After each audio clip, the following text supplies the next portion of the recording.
दोस्तों आज हम आपको बताने वाले हैं राजस्थान अर्थवर्ष 2023-24 के कक्षा 9वीं के हिंदी के पेपर के बारे में। बिल्कुल आपको बताने वाले हैं जिस प्रकार से हमने इंग्लिश का पेपर बताया तो पूरा हूबहू वैसे छपा है। तो ऐसे हम आपके लिए लेकर आ चुके हैं हिंदी का पूरा पेपर उत्तर के साथ में आपके लिए लेकर आ चुके हैं। पूरी पीडीएफ आपको देंगे, पूरा उत्तर सोल्यूशन आपको मिलने वाला है। 70 में 70 नंबर आप ला सकते हो। इस वीडियो को पूरा देखना है दोस्तों। अगर आपने अभी तक तैयारी नहीं की है तो इन क्वेश्चन को अच्छी तरीके से पढ़ के जाइए। अभी और कॉपी और पेन ले लीजिए, जो इतने क्वेश्चन बताओ नोट करते जाइए, साथ में आप उत्तर भी याद करते जाइए। चलिए ट्यूशन पेपर की ओर लेके चलता हूँ। यहाँ पे आप देख पा रहे हो अर्धवार्षिक परीक्षा 2023-24 का पेपर आप सभी के लिए यहाँ पे लेके आ चुका हूँ। कक्षा 9th हिंदी क्लास का 70 नंबर का पेपर आएगा और 3.25 घंटे आपको इसके अंदर मिलने वाले हैं। सीधा चलते हैं हम खंड ए के और खंड ए आप देख रहे हो जहाँ पे आपको मिलने वाला है पद्यांश। ठीक है, गद्यांश देखिए सबसे पहले इसमें से पहले गद्यांश आएगा आपका, जो आएगा 6 नंबर का। देख पा रहे हो आप, जहाँ पे आपको आराम से क्वेश्चन को पढ़ना है और ऑप्शनल क्वेश्चन आएंगे आप, जैसे मैं आपको पढ़ के दिखाता हूँ। साहित्य और समाज अपनी अपनी समृद्धि के लिए एक दूसरे पर निर्भर हैं। साहित्य को समाज का दर्पण कहा जाता है। इस दर्पण में समाज की हर छवि, हर भगिमा प्रतिबिंब हुआ करती है। जिससे क्या लिखा हुआ है कि इस गद्यांश का उचित शीर्षक क्या होगा। तो यहाँ पे हम पढ़ रहे हैं साहित्य और समाज के बारे में, जो शुरू में आ गया है। तो यहाँ पे आपका हेडिंग ये हो जाएगा, समाज को क्या कहा जाता है। तो समाज को क्या कहा जाता है, साहित्य को सॉरी समाज का दर्पण कहा जाता है। तो ऑप्शन नंबर ए से होगा। तो इस प्रकार से आपको सिंपल से जो है आप आराम से पैसेज को पढ़िए, उत्तर मिलते जाएंगे। जैसे तीसरा भी मिल जाएगा, चौथा भी मिल जाएगा, सारे आपको ऑप्शन मिलेंगे। तो इतना आपको परेशान होने की जरूरत नहीं है कि ऑप्शन आपको पता लग जाएगा उत्तर इसका कंफर्म है, 6 नंबर पक्के हैं। तो ये आपका 5 नंबर क्वेश्चन है, सारे क्वेश्चन आपके एक नंबर के आएंगे। तो इसमें आपको कोई भी क्वेश्चन छोड़ना नहीं है और पूरे पूरे 6 नंबर लाने हैं। ओके, ठीक है। इसके बाद भी जो है सेम चीज आने वाली है। इसके अंदर भी आपको जो है पुस्तकों में कोष्टक कोष्टक बना के जो है लिखने होते हैं। जैसे कि यहाँ पे देख पा रहे हो, वो क्या था, एक प्रकार से पद्यांश था, ये एक प्रकार से काव्यांश है जिसे हम वो देख पा रहे हो। ठीक है, मैं मजदूर मुझे देवों की बस्ती से क्या, अगणित बार धरा पर मैंने स्वर्ग बनाए, अंबर पर जितने तारे उतने वर्षों से मेरे पुरखों ने धरती का रूप संवारा। इस काव्य में जो है बताया गया कि महिमा किसकी बताई गई है। तो यहाँ पे जो है किसकी महिमा बताई गई है, धरती के बारे में बताई गई है या किसके बारे में। तो देखिए धरती धरती बार बार आ रहा है, तो धरती के बारे में जो है इसमें काव्याश में जो है महिमा बताई गई धरती की। मजदूरों के पुरखों ने जो है किसका रूप संवारा था, तो किसका रूप संवारा था, तो वो संवारा था धरती का। तो धरती इसका सही आंसर है। तो इसी प्रकार से आपको सारे क्वेश्चन करने हैं, तीसरा चौथा। तो बिल्कुल टाइम नहीं लगाना है, सीधा आपको उत्तर लिखना है, क्योंकि बहुत सारे स्टूडेंट्स का जो है 9th क्लास का हिंदी का पेपर छूट जाता है। तो बिल्कुल फटाफट से शुरू करनी, तेजी रखनी है और अच्छी तरीके से हैंड राइटिंग से काम करना है। तो इसके अंदर 12 नंबर पक्के हो गए।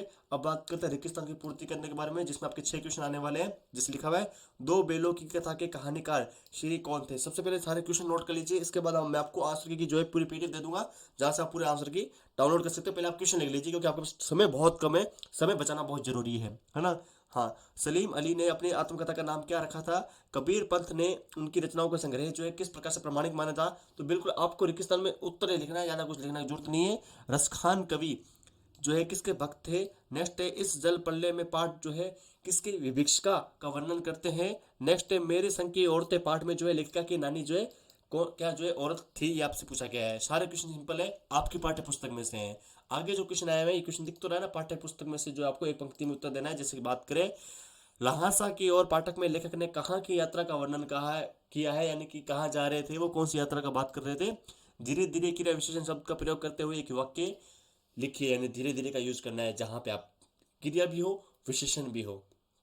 हाँ, बहुत शानदार, धीरे धीरे बहुत अच्छा काम किया जा रहा है, ऐसे भी आप लिख सकते हो। ज्ञानी से कवियत्री का क्या अभिप्राय है। अगर आपके आंसर आते हैं तो आप मुझे क्वेश्चन के साथ में आप आंसर लेके देखते हैं आप में से कौन होशियार बच्चा है जो सभी के आंसर बताता है। उसका कमेंट पिन कर दूंगा, उसकी तरफ से हमारे चैनल की तरफ से गिफ्ट मिलेगा। देखते सभी कमेंट करना ना।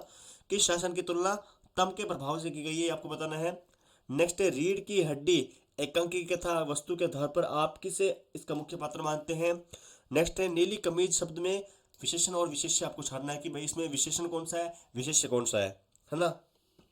कमीज कैसी है, नीली है, तो यहाँ पे आपका विशेषण हो जाएगा और कमीज आपका विशेष्य हो ही जाएगा। सिंपल सा क्वेश्चन है, बस थोड़ा बहुत इधर उधर करना है, समझ रहे हो ना। हाँ, खंड पे देखते हैं जो आपका आने वाला 12 नंबर का, जिसमें हर क्वेश्चन आपका 2 नंबर का रहेगा। 6 क्वेश्चन इसके अंदर आएंगे। चलिए क्वेश्चन देखते हैं आपके। लिखे 2 से 3 पंक्ति में लिखने, यानी बड़ा नहीं लिखना, 3-4 लाने लिखने, तो क्या नहीं मारने। सर टॉमस है कि मैना पर दया भाव के क्या कारण थे, आपको बताना है। सिंपल आपके जो पाठ्य पुस्तक से क्वेश्चन है आपको समझ में आ गया होगा ये कौन सा पाठ्य पुस्तक से। किसी वस्तु का टीवी पर विज्ञापन दिखाकर हमें उसे खरीदने के लिए ललायत क्यों होते हैं, क्योंकि उसकी खूबियां बताते हैं कि आप जैसे फेयर लवली की एड आती है कि भाई आप गोरे हो जाओगे, आप तो काले हो, कुछ नहीं होगा, बस आपको ऐसा लगेगा कि हाँ गोरे हो जाएंगे और आप उसको मंगा लेते हो, लेकिन चेहरा तो वैसे ही रहना जो भगवान ने दिया है। छोटी बच्ची को बेलों के प्रति प्रेम क्यों उबड़ा, ये आपका क्वेश्चन है। गांव को मरकत डिब्बे सा खुला क्यों कहा गया है? शानदार क्वेश्चन है, इसको तो इंपॉर्टेंट लगा लीजिएगा। सरसों को सयानी कहकर कवि क्या कहना चाहते होंगे? शानदार, अच्छा क्वेश्चन है। बाढ़ की खबर सुनकर लोग किस तरह की तैयारी करने लगे? वहां से भाई सब जो भी सामान वगैरह है, जो भी बच्चे वगैरह की व्यवस्था करने लगे ना। सिंपल सा क्वेश्चन है। अगला जो क्वेश्चन आपका आने वाला है, यहाँ पे आपके सामने 4 क्वेश्चन दिए हुए, 3-3 नंबर के। अच्छे क्वेश्चन है। देखिए, इसमें भी आपको लगभग 4 से 5 पंक्ति, मतलब 5 से 6 लाइन आपको लिखनी होती है। बालिका मेना के चरित्र की कौन सी विशेषता आपको अच्छी लगती है, बताएंगे। भाव से प्रश्न करना। बालू के संपों से अंकित गंगा की सतरंगी रेती, इसका क्या अंतर है, इसका क्या अर्थ है? शिक्षा बच्चों का जन्मसिद्ध अधिकार है, इस दिशा में लेखक का जो है प्रयासों को लेकर क्या कीजिए, यानी कि बच्चों को जो है शिक्षा शुरू से ही देनी चाहिए। बहुत सारे क्या कहते हैं पेरेंट्स अपने बच्चों को काम पे लगा देते हैं, तो बिल्कुल गलत है। उनकी जो प्रारंभिक शिक्षा है वही उनकी नींव जो है मजबूत करती है। तो शुरू के अंदर ही बच्चों को, जब 2 या 3 साल के हो जाए, 3 साल अच्छा साल है, तो यहाँ पे बच्चों को अपने पढ़ाई के लिए रुझान कर देना चाहिए। रचना के आधार पर वाक्य वेद वेद बताइए। मैं बेचूंगा तो बिकेंगे। ओके। दीवार पे गिनना था कि अधमरे से पड़े हुए सभी जानवर चेत उठे। जूरी प्रातः है काले साकर उठा, सोकर उठा, सॉरी। हाँ, तो इस प्रकार सारे क्वेश्चन है, तो ये भी आपको आंसर मिल जाएगा पीडीएफ के अंदर। सेक्शन सी की बात करते हैं, ये आपके आ जाते हैं पाठ्य पुस्तक में से पद्यांश और गद्यांश। तो ये भी 4 नंबर के आएंगे। तो सिंपल सा है, आपको प्रसंग लिखनी है।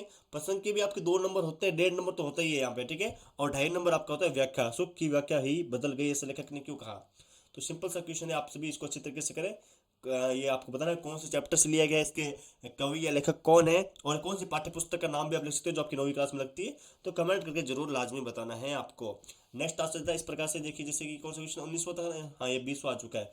यहाँ पे आपके सामने आ चुका है जो काव्यांश थे उसके सामने, वो सेम ही चीज है। इसमें भी आपको बताना है प्रसंग और व्याख्या। अच्छा क्वेश्चन है। समाज में महिलाओं को उचित गरिमा दिलाने के लिए आप कौन कौन से प्रयास करेंगे, यानी उनको अच्छा लगे, उनकी नारी शक्ति बढ़े, तो उनके लिए जो भी पॉजिटिव चीजें हैं हम उसके बारे में डिस्कस करेंगे ना। अच्छा क्वेश्चन है। आपको थोड़ा जूम करके दिखा देता हूँ। आपका नाम पराग है और आपके मित्र का नाम प्रियाग है। आप दोनों को विद्यालय में होने वाले वार्षिक उत्सव में किसी कार्यक्रम में भाग लेना है। इसके लिए आप दोनों के बीच में संवाद को लिखना है। तो जो नाम लिखा हुआ है आप उसी का यूज करेंगे। पहली बात ऐसे नहीं कि आप खुद का नाम लिखते, दोस्त का नाम लिखते, सलमान खान, ऐसे नहीं चलेगा। उत्तर शब्द सीमा है 100 शब्द, यानी कि लगभग आपको 1 पेज तो भर के आना पड़ेगा भाई, है ना।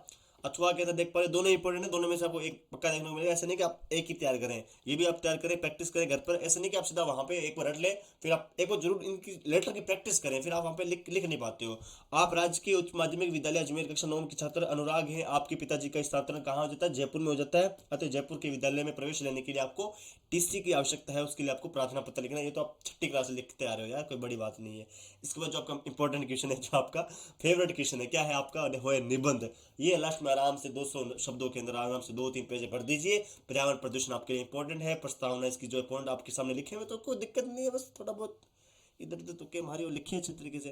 मोबाइल फोन का दैनिक जीवन में बढ़ता उपयोग, विद्यार्थी जीवन और अनुशासन, और इसके बाद में ये आपके 3 ही है क्या? हाँ बिल्कुल, ये 3 ही है आपके जो इंपॉर्टेंट है। तीनों में से आपको एक पक्का देखने को मिलेगा, तो इसलिए सारे की प्रैक्टिस की जाइए। और बात करते थे पीडीएफ की।